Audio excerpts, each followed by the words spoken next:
Happy 2019, my flawless fam. I hope 2018 was a flawless year for you because it sure wasn't for me. So as you can see, I am at my most natural, most fetus state because, you know, in honor of the new year, in honor of being rebirthed, is that a word?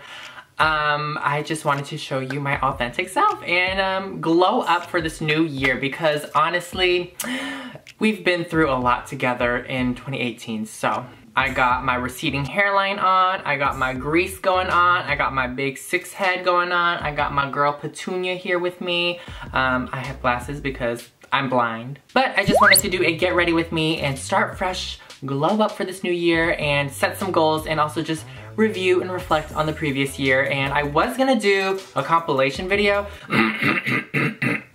but that just honestly seems like a lot of work. And I already made a sappy video, so I don't want to do another one because I don't want to be in my feels because we're not about that sad life, okay? So sit back, relax, grab yourself a snack, and yes, I feel like this video is gonna be long. So without further ado, let's get into the video. Whoosh. First things first, gonna go take a shower. So, BRB.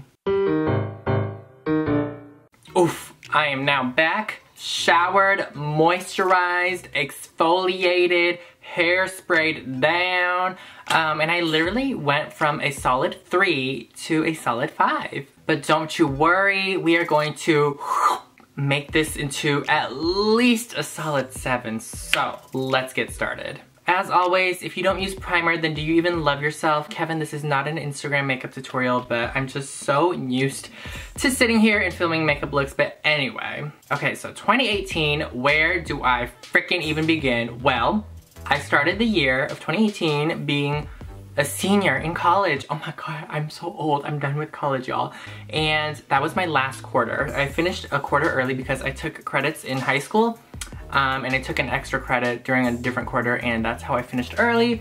So spring of 2018, I was free, girl. I was just a free agent. School went well. I was a good bean. Like, I do well in school. Like, I don't have any problem with it. I was able to manage school and YouTube and, you know, an extra side job and just everything. And honestly, I'm just really proud of myself for being able to do that while still having a cumulative of a 3.8 GPA, cum laude. Like, I did that. By the time winter quarter ended, I was honestly so excited, so happy to start my new graduated life because I also hit 100K on Instagram as well, and that was when I was really popping on there, and I was just like so excited for just the future and like what else the world had to offer for me, and everything just seemed, I was genuinely happy. Like, I was at the peak of my happiness for a while, but I got some news in the family, and y'all already know, that really took a turn for the worse. So it's gonna get a little serious here, but I found out that my mom was diagnosed with ovarian cancer, stage 4,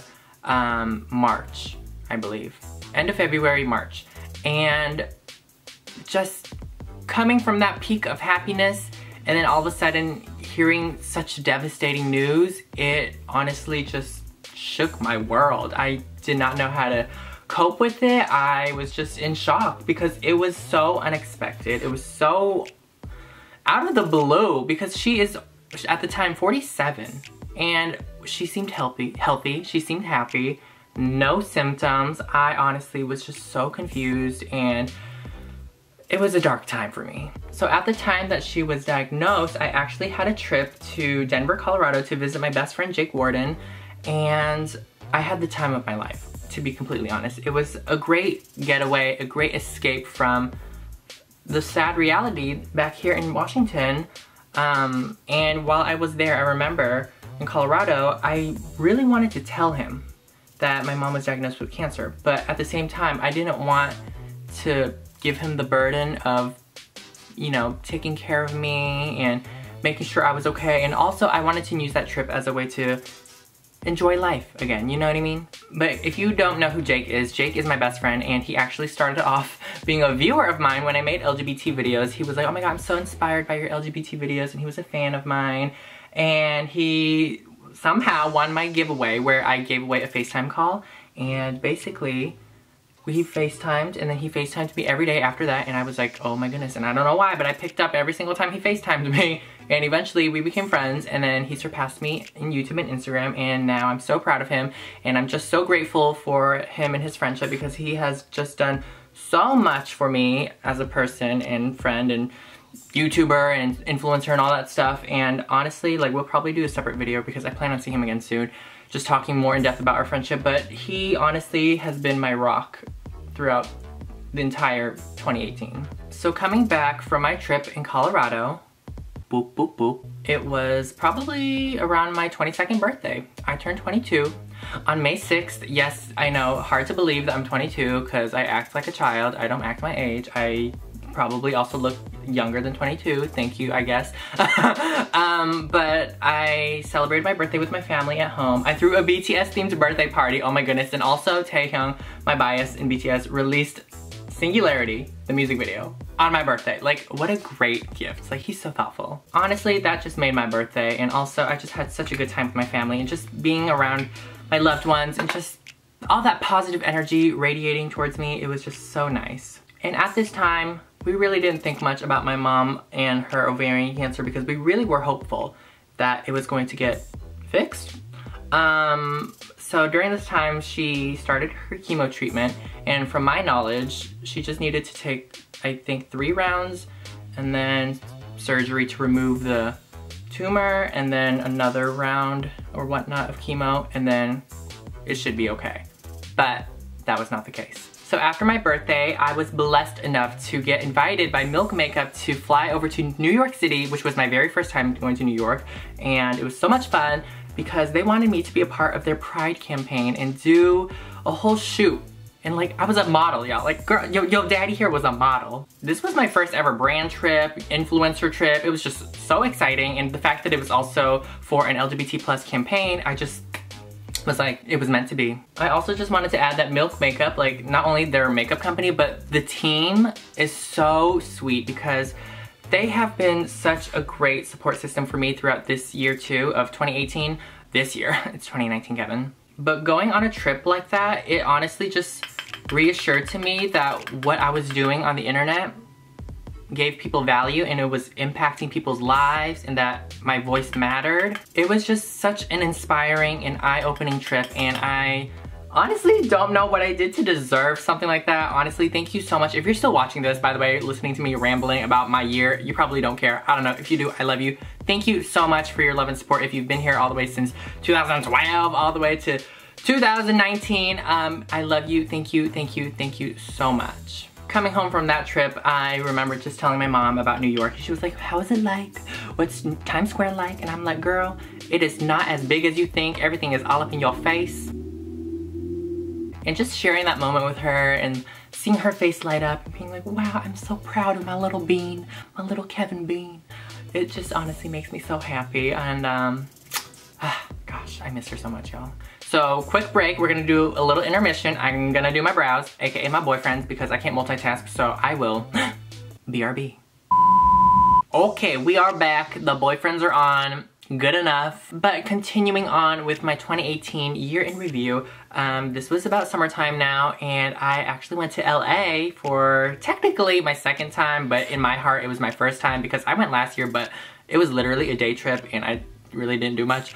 But I went to LA because I was invited to be a guest at KCON. I had a panel and I had my own meet and greet and I had my own little makeup event there, and it was just so much fun and one of my favorite experiences of 2018, and honestly, once again, it would not have happened if it weren't for you, the Flawless fam. I was shook when I went to KCON, honestly, because at the time I literally only did BTS videos and I'm like, they want someone like me, a newbie. Literally, I was a fetus in the K-pop community. I still am, like, I'm a fetus, like, someone help me, educate me. And the fact that they invited me just really meant a lot because I don't know, it just felt like a community that was very open and inviting and accepting. I mean, majority of y'all were so open and inviting of me, and I just really appreciated that. And learning a lot about, you know, that community and the fandom and everything like that, it's just such a cool place and such a cool experience.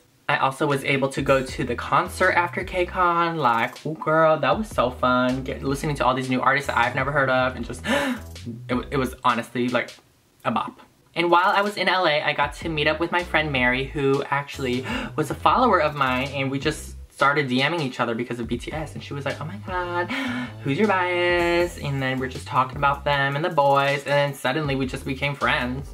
And then we met up, and I hung out with her all my trip in LA, and it was just such a fun time. And it's so strange how the universe works, because you meet people like online, and you wouldn't think that you'd be good friends, but the thing is, some of my good friends are actually internet friends, so shout out to the internet.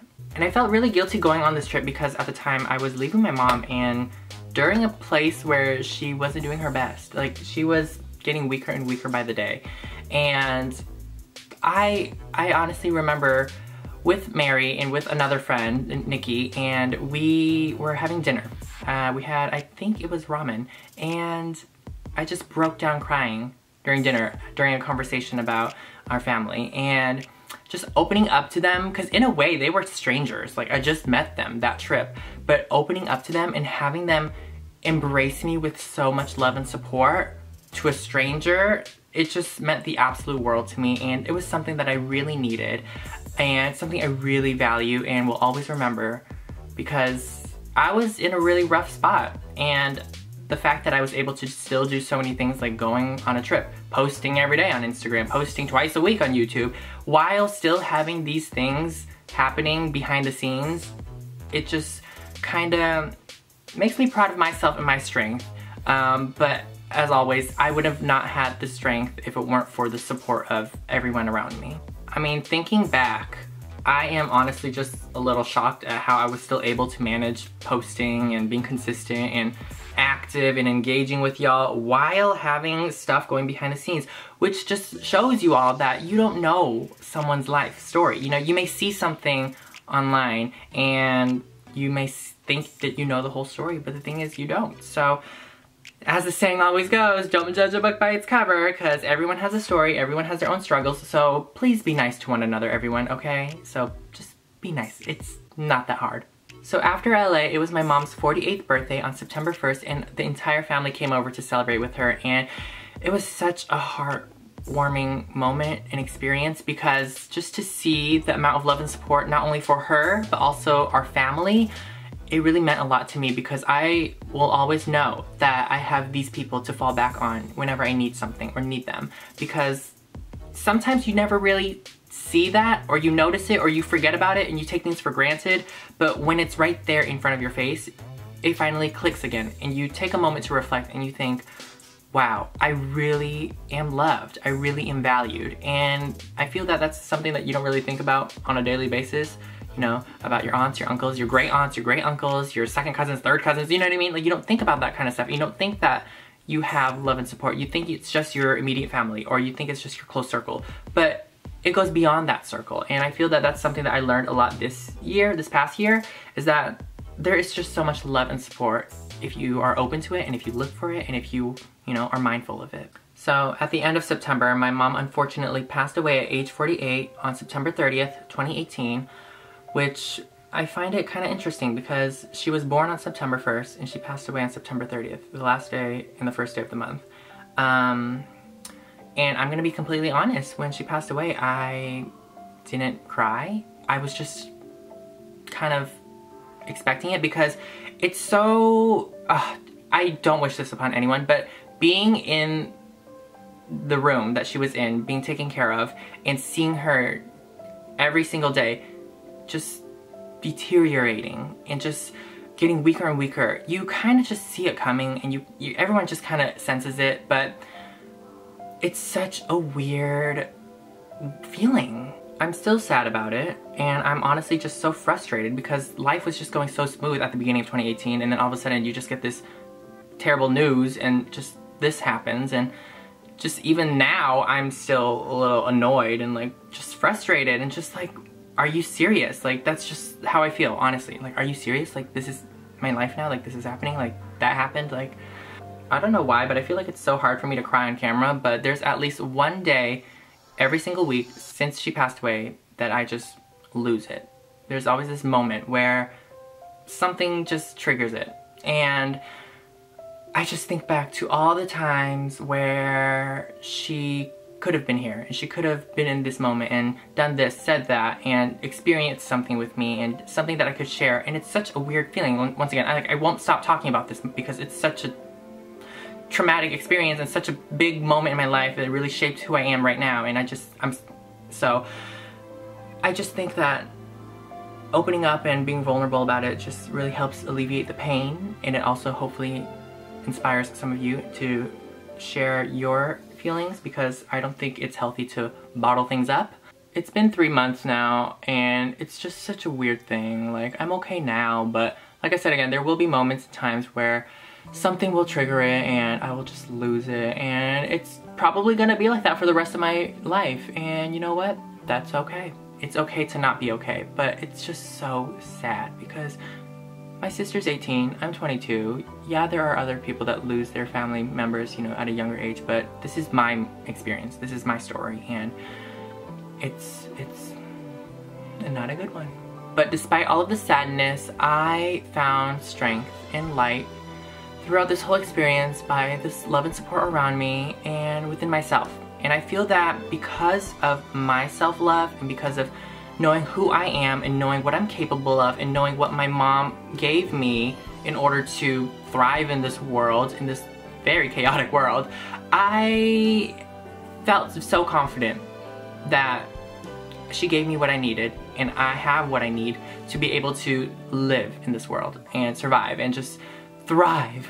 Loving yourself goes beyond loving the way you look. It's within yourself too. It's believing in yourself, believing in your abilities and what you're capable of, what you're able to offer to the world, what values you're able to give to people, how you're able to spread a positive message. And I just think that it's so important to have that, and once you have that, no one can ever take that away from you. There can be many negative experiences, negative people that try to penetrate that barrier of your self-love and confidence. But once you have built that up, nothing can ever break it down. Some negative things may be able to penetrate through, but at the end of the day, that wall will still be strong because of your self-love and confidence. I don't really want to talk too much about this, but moving on to more positive things. Once again, thank you so much to everyone who was there to support me during that hard time. But something else fun happened recently, and I went to LA. Not LA, wow, I'm a flop. I went to San Francisco for YouTube, and YouTube sent me, and they flew me out to San Francisco, and it was such a fun experience, and we did some secret stuff. I mean, it's nothing like super exciting, but we did stuff together, and it was just such a cool moment, because just to have a platform that you've been posting on for so many years and having them acknowledge you and recognize you as a creator and just, you know, flying you out is just like, wow. But the last moment of 2018 that really just put the cherry on top was having a little girls trip with my cousins and my sister to celebrate her 19th birthday in Vancouver, Canada. It was so much fun, y'all. It was a great way to end the year. Great way to end the year. And I will be sure to upload that vlog soon because I am really bad at posting vlogs right when I vlog it. But sorry, I have a life and I want to enjoy the moment. But it was my first cousin's trip where we were alone, without parents, as adults, did whatever we wanted. And I think that it was just first out of many trips that we're gonna be doing. So hopefully we can do another one. Hopefully it's like a tropical one or a summery one, because honestly, I was not feeling the rain in Vancouver. So I just finished touching up everything, and boom, there you have it, my 2018 year recap. Hopefully you enjoyed my stories, hopefully you enjoyed my experiences, and also hopefully you enjoyed my glow up. Girl, I am ready to slay 2019. Let's hit more milestones this year. Let's be positive this year. Let's hope that everything that happens to us this year is for a good freaking reason, because I'm sick and tired of being pushed around. But even if I do, I know I'm that bitch and I will rise up no matter what. So, thank you so much for watching. Leave me your New Year's resolutions and goals in the comments down below, as well as maybe some new video ideas that you want to see for 2019. If you want to see more of something, less of something, something completely brand new, let me know down below. But yes, I love you all so much, and remember everyone, to be flawless is to be yourself, and I will see you in the next video. Bye!